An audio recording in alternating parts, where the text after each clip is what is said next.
everyone, and welcome to another Scots Whay Hae podcast. And today I'm joined by writer Ajay Close to talk about her latest novel, What Doesn't Kill Us. Hello, Ajay. Hello. So can you tell us about What Doesn't Kill Us, a kind of summary of what's going on in the novel? Well, there are two central characters, one of them white and one of biracial heritage. Liz, who is the white working class policewoman, police constable, is assigned to the huge investigation to catch a serial killer of women. This is the late 70s. Obviously, there are echoes of the Yorkshire Ripper, but, you know, it was quite a touchy area, so there's nobody in the book who exactly corresponds with anybody from the Yorkshire Ripper story, not the victims, not the killer, and not the detective. So anyway, there is a serial killer of women. Nobody knows his identity. People are frightened, very frightened, women particularly.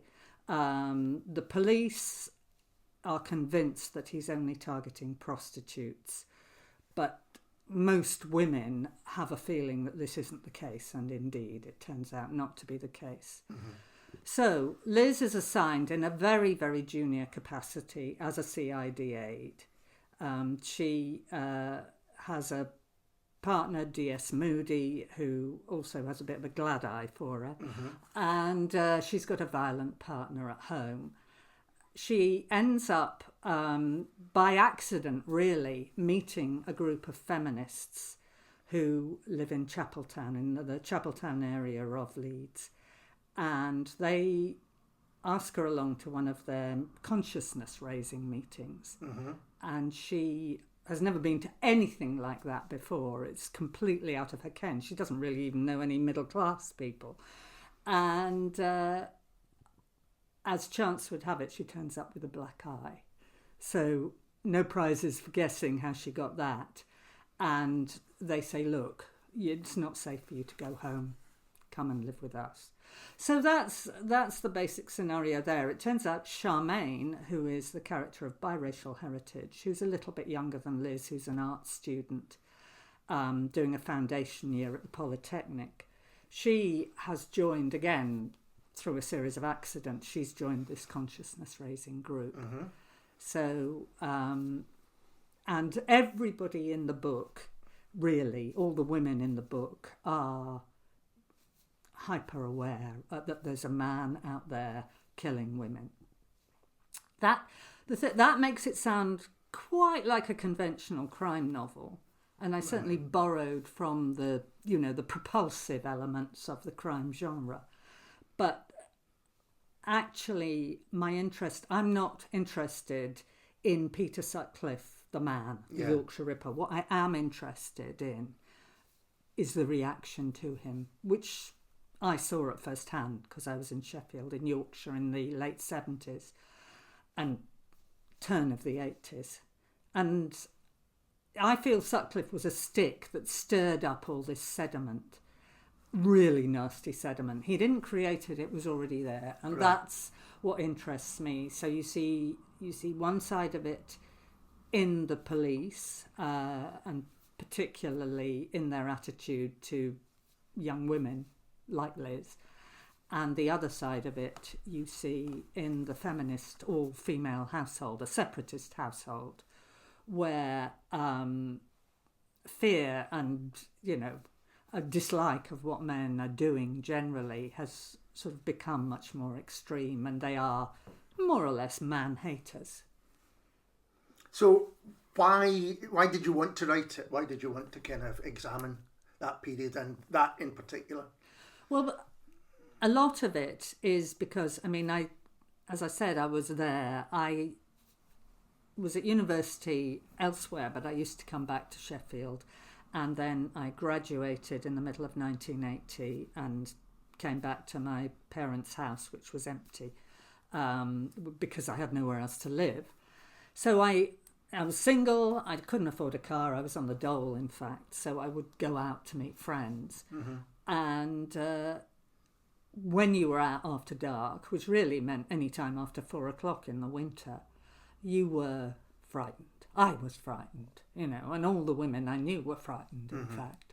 It didn't matter whether you were walking the streets, looking around, looking over your shoulder, because there were rumours that you never heard him coming up behind you, so, or you could be on a train, and because the police wouldn't say how he killed his victims, but his nickname was the Ripper, so people thought, right, he's a working man, he works with tools, so anyone with a tool bag or in a boiler suit, you were thinking, is it him? At the same time, you didn't really know, because everybody, middle class or working class, had a toolbox at home. Yeah. So in a very real way, every male who was out there, you thought, it could be him, So I lived with that.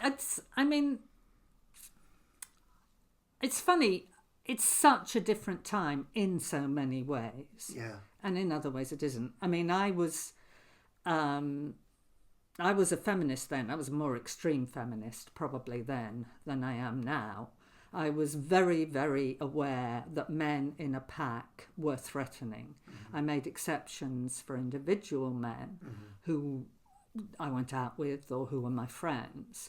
But often enough, I'd see them with other men and I'd feel that they'd changed. That, but when they got together, they were on one side and women were on the other side, That sense of belonging kind of is in the book as well, that sense of where do I fit in? You've mentioned class, and class is a big thing too. Both your central characters are kind of trying to work out where they fit in, and that's interesting as well. You've got people saying, well, whose side are you on? Because at the time, it was often referred to as the battle of the sexes, wasn't it? The kind of that terminology was there, and it was almost like you had to be on one side or on the other, and that comes across in the novel. And do you think that has changed? That kind of, strident lines of, you're either for us or against us? Well, it's changed for me because I've got older and because all the people I know are older. Yeah. How far it's changed for younger women, I'm not sure. You take an event like the rape and murder of Sarah Everard by a serving police officer, and women's reaction to that, the huge number of women who mounted that vigil, which the police insanely tried to stop because they, thought it contravened lockdown. They felt very, very strongly that there's still two sides. It might not be that all men are on one side, but they still felt that some men are on the other side. And you mentioned that the Peter Sutcliffe case in Yorkshire at that time stirred up things that were already there, that maybe were even unsaid at times or were said at times. And that was happening through the whole country, wasn't it? Yes, something like that. In Glasgow, you had Bible John. I think similarly, people had a bogeyman figure. That's but right. what that bogeyman figure did was actually accentuate the kind of fears that were there perhaps all the time. Yeah. Well, I talked to a lot, when I was writing this, I talked to a lot of women in Leeds, including two members of this group, the Leeds Revolutionary Feminists, who are the sort of inspiration for the feminist group. I stress they're not the same in the book, but they did form the inspiration. They said to me in Leeds, you would go out on your own, and there'd be men shouting, "What are you doing out on your own?" That feeling of, it's a sort of joke. You shouldn't be out here because somebody's going to kill you. Sometimes that would spill over into, how do you know I'm not the Ripper, darling? What I found was not quite as extreme as that in Sheffield, because he hadn't killed in Sheffield, although it turned out that the police were watching the red light district in Sheffield in the same way as they watched it in Bradford and Leeds and other places in Yorkshire. And indeed, Sutcliffe was caught in Yorkshire, just a mile from my home. But there were jokes, there were a lot of jokes. And there was a certain feeling of, are you scared? That might be quite a sexy turn-on thing for some men, if you were scared, Yeah, so I mean, it was a very different time. There was a lot of stuff women put up with which they just wouldn't put up with now in terms of harassment at work and the sort of things that you got told to do. I mean, stupid things like I remember in my first job, I wore trousers, smart trousers to work, and my manager came and told me, no, it's the skirt. I mean, why? But generally there was, and the adverts everywhere, the television, this was the era of Benny Hill. It was the era of, my mother-in-law, and I'm not saying she's ugly and all that stuff. There was a very strong sense that if you were a woman, you better be a pretty woman, And you had to take a joke. And you had to take a joke. No matter what it was. It's interesting because reading the book, I mean, so I was born in 1970, so it was beginning, going to school and, as you say, being in groups of other guys at times and whatever that may be,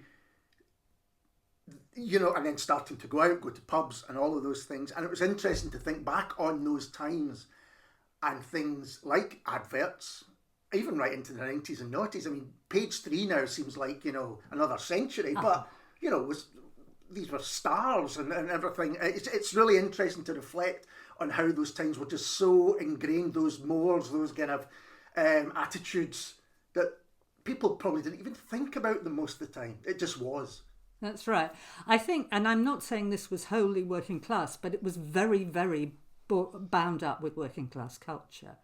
So there was a sort of element of feeling, if you were middle class and you attacked those things, that you were just a snob, So that was a complicating factor. Not that middle class men were exempt from any of this, but it was often couched slightly differently, I think the attitude in terms of education is interesting as well. So as you say, you've got Liz, working class young policewoman, and then she's often hit with a lot of theory, a lot of feminist theory, and and that trying to marry that with her experience of life. You've also got Charmaine, who has some awful lecturers, and the way that they try to push their ideas, and they go, you should be thinking this, and the real experience is something very different. Is that why you wanted to have these two as your kind of narrators? Because they're both from kind of different backgrounds, but through them we start to see the wider picture. Yeah, there's part of that. I mean, one of the ways of looking at the book is that it's the story of their friendship. Yeah. So, I mean, it's probably the first book I've written where there's no love story element in it, but there is this friendship between them, which happens very, very slowly. And builds, and at the end of the book you're left with a little clue that it might have lasted a long, long time. Mm-hmm. But yes, I think, what do I think? I mean, I wanted, with Liz, I was doing something very specific, which was, it was an experiment in voice. I mean, you can tell I haven't got a Yorkshire accent, but I mean, I went to school in Sheffield all my days. I was surrounded by, I had a mother who thought it was very, very important to speak the Queen's English. Yeah. And for the sake of peace, I complied. So, but that voice was always inside me. So I wanted to write a book. I mean, it's not just the dialogue, as you'll have noticed. I mean, the bits from Liz's point of view, the exposition as well, is written largely in her voice. So It's in a Yorkshire dialect. I mean, I tried to minimise the phonetic spellings because I think that alienates readers. But so it was an experiment in voice. And when I'm writing, I read things aloud, and my partner jokes that he feels like he was living with Liz and Bev for 2 years and he misses them now. Where have they gone, So she and Liz is not well educated. She's nobody's fool, but she's not well educated, and she's got the guts to say, I don't know what you're talking about, when she doesn't understand a fancy word or a concept, Charmaine is the other side of the working class. I mean, certainly for most of the book, she doesn't really feel she's a black woman or biracial. That's entirely irrelevant to her. As far as she's concerned, her mother is white, she never knew her dad, and what she's interested in is being an artist. So she reads the posh papers, she goes out and spends her pocket money buying the Observer. Her fantasy is to go to London, where she thinks it won't be anything like Leeds, and nobody will look twice at her or mention her skin colour, and there she can be an artist. So I wanted to show I knew a lot of working class kids at my school. There were 1,600 kids, and they bussed them from all over the city. So it was a real melting pot. And I wanted to show both sides of the 70s, I suppose, both sides of working class life in the 70s. Yeah. And you mentioned, you didn't want to include anyone that would be thought as being involved in the time, whether it was in the Ripper case or anything kind of surrounding it. So was that easy to avoid? I guess that's what fiction is for you to start to write different things. But you wanted to make it clear enough that there were links, but then, not have any real people in there. I mean, you talked about research. Was that kind of an important part of it? It was. I mean, sometimes I think I do too much research. It's because I was a journalist for so long and I really enjoy it, But, people are still traumatised. It's close enough. I mean, it is within living memory. Yeah. Many of the victims have family members still around. I mean, there was somebody I heard, this is a story I have at second hand, but that one of the relatives of a victim went to see a play at the Leeds Playhouse called There Are No Beginnings, I think. And he knew what it was about, that was why he was there, but they used a piece of actual audio from the local radio report of his mother's death.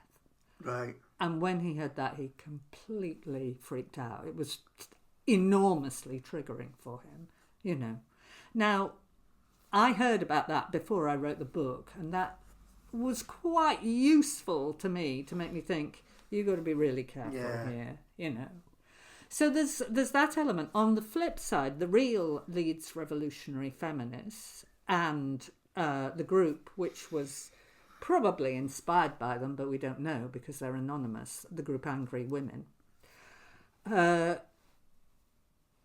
they left a lot of archive material at the Women's Archive North in Leeds, and I was able to look at a lot of it, but I had to sign clear undertakings that I would not reproduce certain material. It's very stuff that was written for women's eyes only. Right. As far as they're concerned, that still goes. Yeah.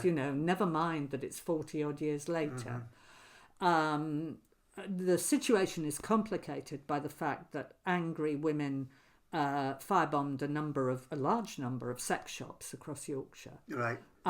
They didn't hurt anybody. They were, but nevertheless, arson, which is fire setting in England, carries a life sentence potentially.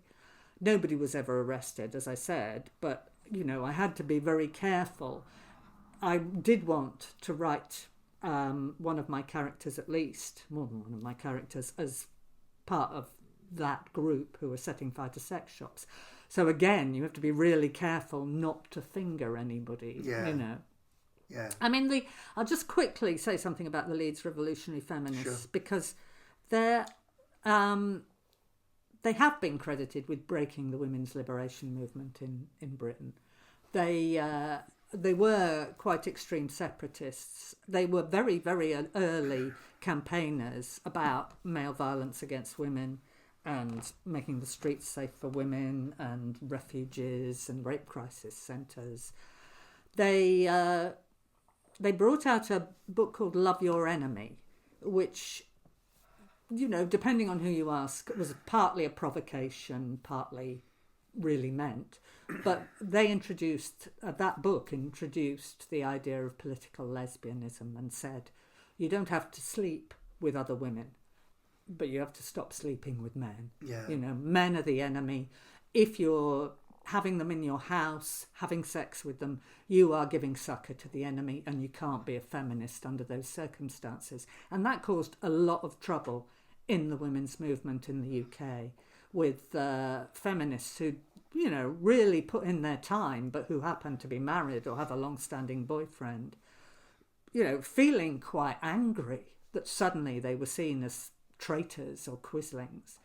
And by the same token, quite a lot of women decided, okay, I'm going to do that. I'm going to become lesbian in every sense of the word. So there were a lot of women who started sleeping with other women who had not hitherto been lesbian, and women who saw themselves as lifelong real lesbians, in quotes, took that amiss, some of them Yes, did. no, I can imagine. Yeah.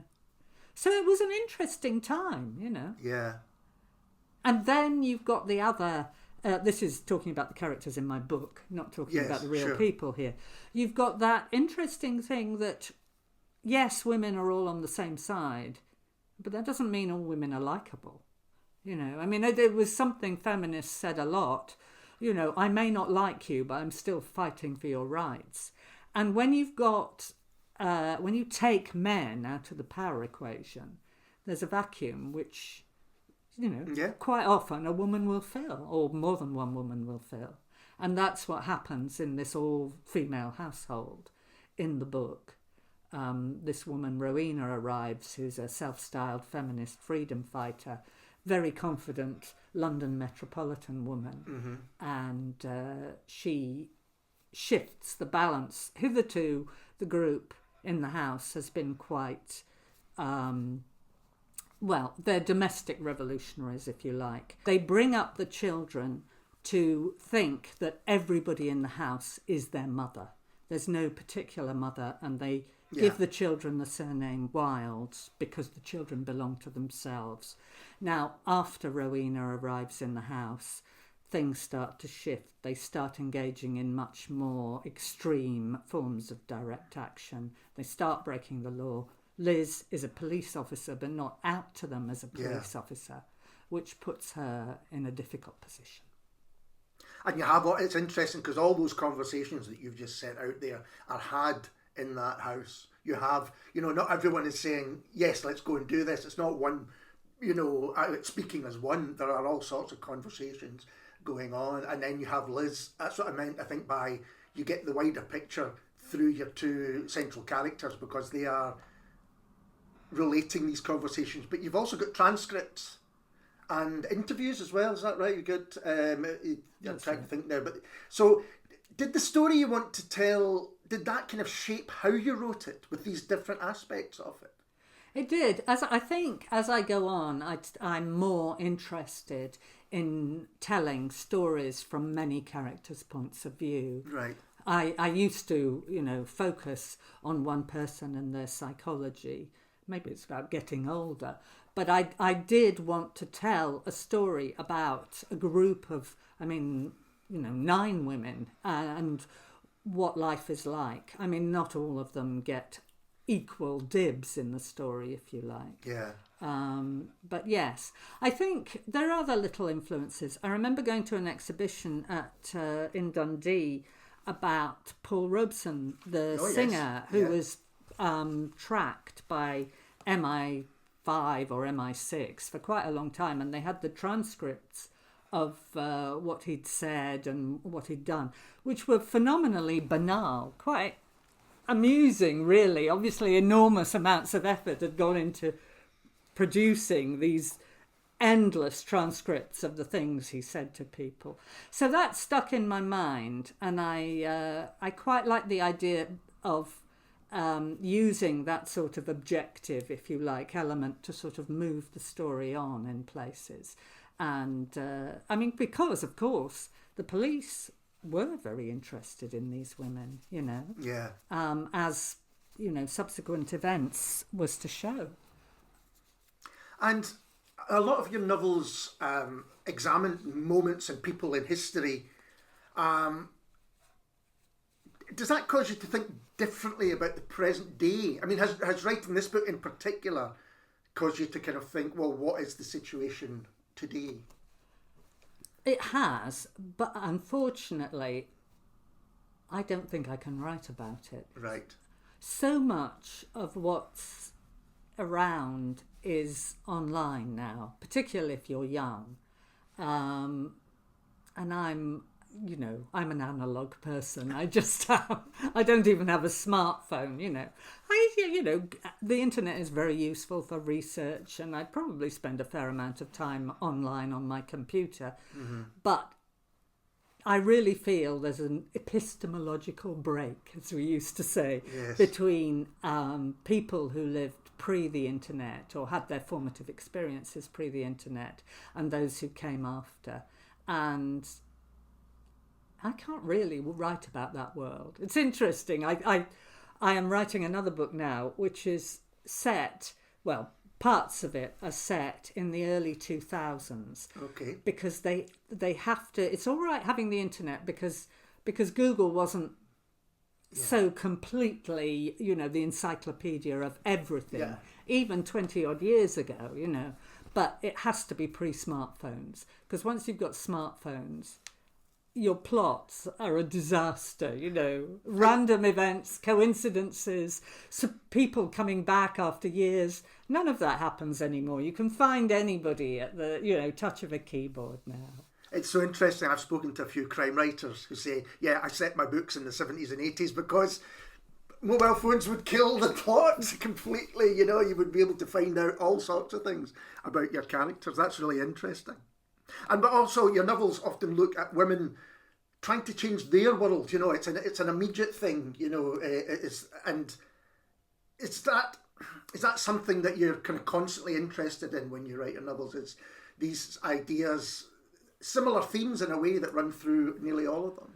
Yes, although, I mean, you can get to the end of it. I'm not sure I haven't got to the end of it now with this book, actually. Right, okay. Because it's present in Trust, the one I set in 2 times, but the first time is during the miners' strike with women working in a merchant bank. Obviously, it's present in my suffragette book, Petrol Scented Spring. To a degree, it's in What We Did in the Dark about Catherine Carswell in the, turn of the 19th, 20th century. And this one, set in the 70s, I'm not sure I can do it again. That's interesting. Is it for any reason? Do you just think, this feels like the end of that investigation, sort of investigation? It does. I mean, every writer has certain themes which, fire them. But I really don't want to write the exact same book again and again and again, Yeah, that's interesting, because I never think of you as having written the same book again and again. Yeah. But there are themes in it. As you say, every writer has the themes they're interested in. But more than most writers, I think, I'm always interested to see what you write next, because it's not the same as what went before. And also, I should say that there's humour in this book, and did you enjoy revisiting those times in the 70s and 80s and coming up with references and, and even some of the ideas that were prevalent at the time? Because, some of the characters, some of the male characters in particular, you cringe a bit, but they're realistic, the attitudes. Yeah, I think it comes with writing about Yorkshire. Yeah. Because if you're reproducing working class speech, it's very, very humorous, Yeah. And, you may not like the people who are making the jokes, but you understand the jokes, you can tune into the jokes. And I think that was quite helpful, writing the 2 main male police characters, the chief inspector and the sergeant, because, they are pretty horrendous in some ways, but they are quite funny. Yeah. And Liz, in some ways is enraged by them, but in other ways is quite fond of them because she's got on with other men who speak that language. So there's some of that. I also wanted to say, people have such a penitential idea of second wave feminists, they didn't wear makeup, you couldn't wear heels. Well, I have to say I've spent a lifetime not really wearing makeup or heels, and it hasn't ruined my life. But they're young women, They like a drink, they like a smoke of all sorts of things. They have fun, you know, and I wanted the reader to have fun spending time with them. Yeah.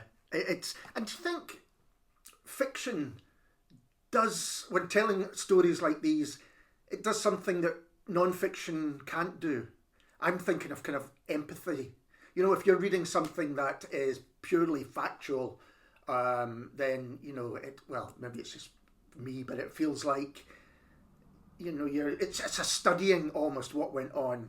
You can be horrified at what went on, of course, but it's a different thing. I think fiction often can carry more empathy. Do you think that's true? Yeah, I do. I mean, I would like the reader to be able to empathise with just about everybody in the book to a degree. Even in a weird way, the least sympathetic character, Rowena, I think you get glimpses of where she's coming from. Yeah. You know. And I mean, it's funny. I'm finding this at the moment, actually. I'm writing a book which is inspired by people I don't find particularly congenial. But I don't find you can write characters in a book without making them likeable to some degree. Yeah.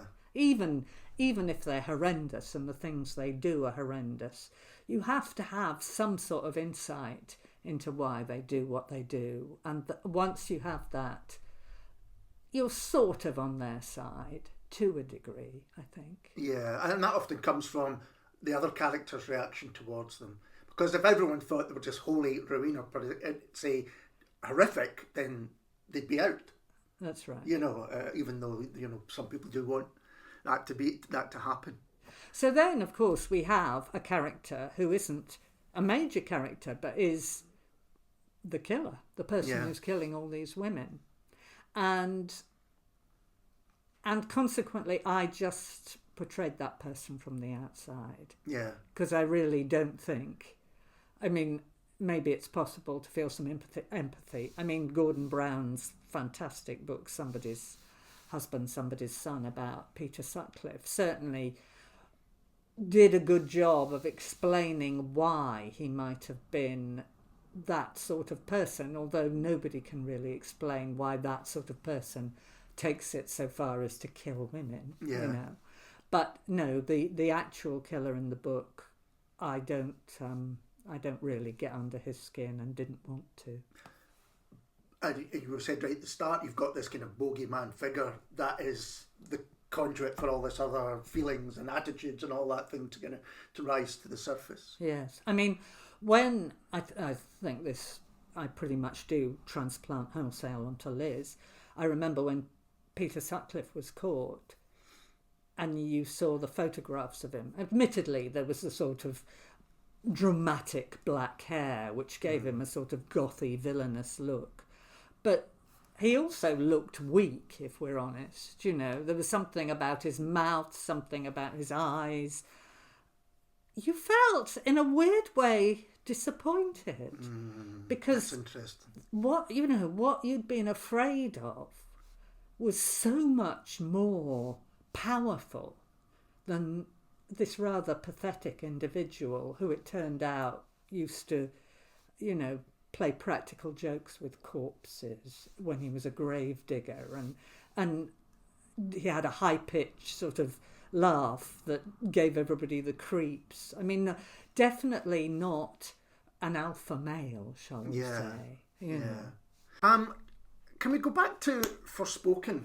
That was the first book of yours that I read, because I always tell people that there was two novels that came out close together, I think, but maybe both 1998, that changed. So I was living and working in Glasgow city centre, and these were two novels that it was showing a Glasgow that I knew, and that, I don't think that had really happened before.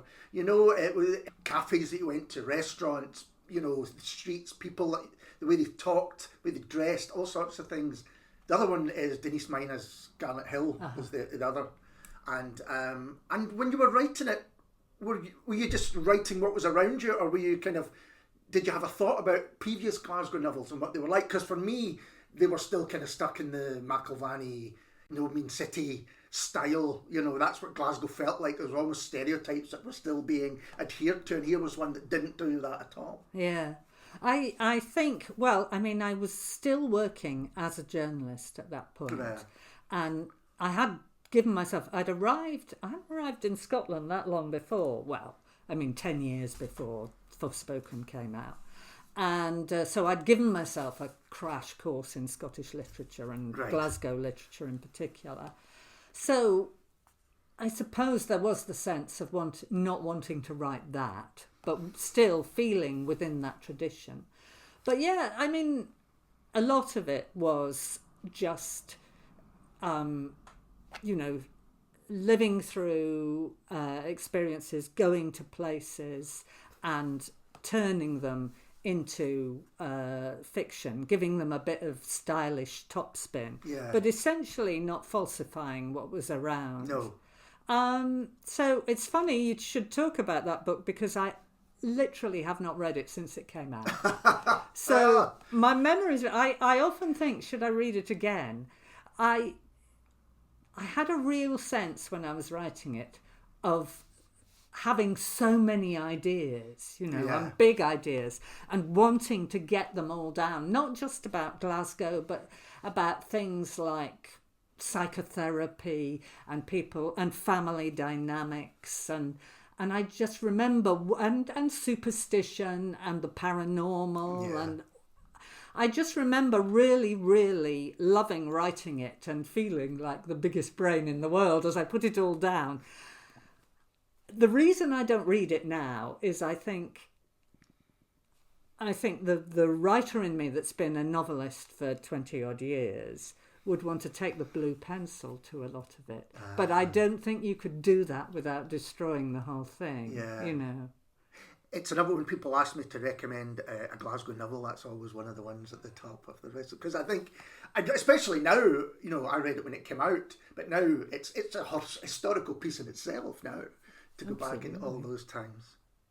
And in terms of being a writer, you say you've been doing it for a while now. How has it changed over the years? I'm thinking of this for anyone who's listening who might be just starting out in their kind of writing career, to see maybe how things have changed. If they have. Well, it's a cliche to say early novels are autobiographical, but certainly you've got a lot of stuff inside which wants to come out. Yeah. So that happened with the early novels. Then, if you're a writer like me, once it's out there, that's it, you're done with it. I remember talking to Kate Atkinson once, and she said, well, the thing is, what you do is you use up what's inside you, and when you've used it up, it's gone, and you feel curiously blank, she said. And to a degree, I don't know, by the way, whether she still feels like that, but it's very, very helpful to me to find a real story to be able to make a connection with, and maybe use autobiographical elements or feelings you've had, but essentially you're telling someone else's story. So I did that with A Petrol-Scented Spring, and I did that with What We Did in the Dark. I have to admit, I'm finding it hard to find another absolute zinger of an idea. And so that does make things tricky. I mean, another option is going right back to a time you'd never mined before, which I did in this book, in What Doesn't Kill Us, going back to the 70s. But yeah, I used to notice, before I did it myself, that you got novelists writing, or poets, rewriting the Iliad or the Odyssey or whatever it is, and I thought, why are they doing that? And I mean, now I understand. You want to catch hold of something, a good story that's already a good story, preferably with a ready-made plot that you can just put your own unique stamp on. I think the other thing is, I was very interested when I was younger in all my thoughts and feelings. when you're in your 20s and the world is fresh and exciting, the world is not fresh anymore. It's exciting, but it's not fresh, you know. And also, you know, I mean, I sit and my friends have 20-odd-year-olds who are talking, and I think, oh yes, I used to be like that. You know, they've got so much to say and it's pouring out of them. And I think, well, that's wonderful, but that doesn't last, really. That's a phase in life, you know. So it's quite interesting. I mean, it was, in a way, it was a curse, because that's what I mean about when saying I would like to take a blue pencil to Forspoken, you know, because yes, it's wonderful, you know, writing with a capital W, but you've got to have the bones of a story. I suppose that's what happens. You become much more interested in telling a story, much more interested in thinking, what's the reader thinking at this point? Are they still with me? Or have they put the book down and gone and put the kettle on and made themselves a sandwich, you know? So, yeah, that's one of the things that happens. But it's interesting because I think it was William Boyd said, and every novel represents the sum total of everything the novelist knows at that particular point in time. And that's right, actually. Right. Well, it's right for me. Okay. I mean, I know there are novelists who have 5 ideas on the bubble at any one time, but I'm definitely not one of those. And so there's always, it's frightening, but when you start a new work, there's always that feeling of, have I done it now? Is that my work? You know, is there anything I have left to say? Are there people I have, you know, left to animate? Can I tell a story that will excite the reader as much as whatever book they read of mine last that they really liked, you know? Right. So you're almost judging yourself against what you've done previously. Yeah. Oh, yeah. I mean, you've got me into name dropping now. Russell Banks said to me, you never know when you've done your greatest work, you know, your life's work. And it's true, you don't really. I mean, obviously, you look at the course of other writers and by and large, they hit their peak and then they tail off. That doesn't mean you don't want to read what they write. But, I mean, let's take someone who's not going to be offended because he's dead. Martin Amis. I mean, I don't think Martin Amis ever wrote a better novel than Money. Yeah. And, you know, but I still carried on reading him. But, I mean, definitely the ones he did when he was a young man were his best books. Yeah. But you just have to hope that you're the person who bucks the trend, you know, that you're the fine wine that improves with age. It's so interesting hearing you think that. I mean, I think Martin Amis's non-fiction actually became the more interesting stuff latterly, you know, with that. And I often think writers who have a really big first novel, that must be difficult to then, you know, go on from there, you know, if it's a really big success. And because people are always looking to that, you know, another version of that often, I think. Absolutely. And if they have a really big success and next time around they're just another minnow in the pond, they're not prepared for that. And it is hard, you know, it's so difficult to get published that when you know, the first time you're published, you think, well, that's it now. I'm going to be sitting on the underground and there's going to be people around me reading my book. That has never happened to me. I mean, never have I seen anybody reading my book, you know. Well, if you were on the underground in the late 90s, you might have seen me reading your book. I'm going to name drop here, but latterly I was doing some work with Alistair Gray, and it's interesting you say, you know, reworking the Iliad. I mean, he was doing Dante's Inferno. That was the last things that he was working on. And I think he felt, I've told the stories. I think Old Man in Love, was that his last novel? Well, anyway, I think he felt, I've told my stories and now I'm going to do things with other things. Of course, he had his art as well that he could work on, so he did have other things to work on. But I think that's really interesting that maybe you get to the stage as a writer and you think, yeah, I've told these stories of the stories that I want to tell. Although I'm not there yet, I am working on another No, one. I'm not saying you are, but I just think you brought it up. I know. I'm waiting for your Odyssey when that starts all. Can you talk a little bit about what you're working on just now, or would you rather? No, I can. It's about an artist, a famous 20th century artist who's as famous for his illegitimate children as he is famous for his art. Right. And so the story is essentially told from the point of view of the children, not all of them, but 6 of them.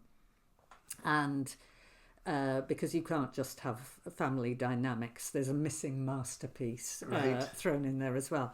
But it's allowing me to ask the question, which is interesting, which I thought about when John Byrne died, and I know you wrote about that. Yeah. You know, who decides who the great artists are? I mean, you can say, oh, well, posterity decides. But if they're people who are around and then die, what makes the difference between the ones who are seen as truly great and the ones who are just, Kent, you know? And a lot of it, I mean, being a novelist is slightly different, but there are echoes in the art world.